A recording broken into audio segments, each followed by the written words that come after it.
Let's take another example to understand how pointer arithmetic works. So here I have an array A with 5 elements, 1, 2, 3, 4, and 5, 2, minus 1, 0, 6, 8. I have array B, let's say with 4 elements, and all these 4 values are floating point numbers, 0.1, 0.2, 0.6, 0.8. And finally, I have array C with all integer numbers. So 10, 20, 30, and 40. The indices of the array elements are 0, 1, 2, 3, 4, 0, 1, 2, 3, and 0, 1, 2, 3.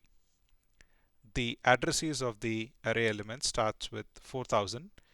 So this address would be 4000, 4004, 4008, 4012, 4016 because the size of integer is 4 bytes. Similarly, this is going to occupy address 4020, 24, 28, 32. Same reason, floating point variable or a floating point number occupies 4 bytes in memory. Let's continue. 36, 40, 44, and 48.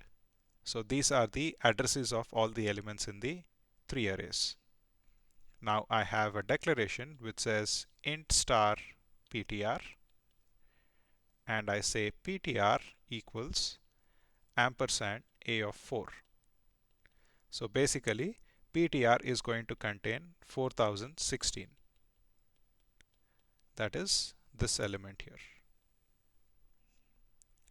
I can modify that element. I can say star ptr equals star ptr plus 6.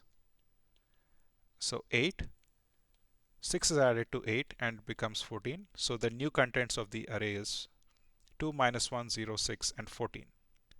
Now I can do pointer plus plus.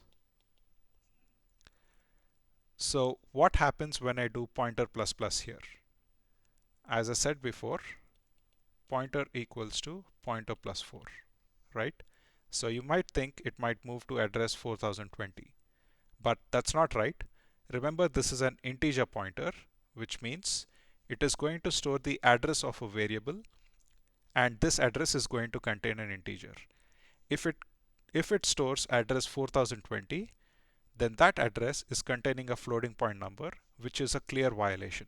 Therefore, when you do pointer plus plus here, in this case, it's going to move to address 4036.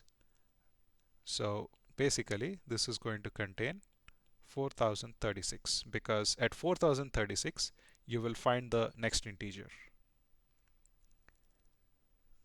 Therefore, the takeaway here is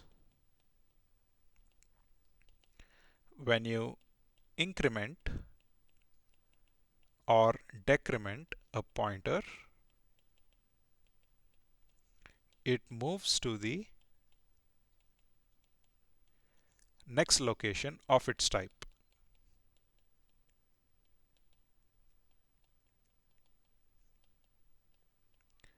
So this is another very important properties of pointer.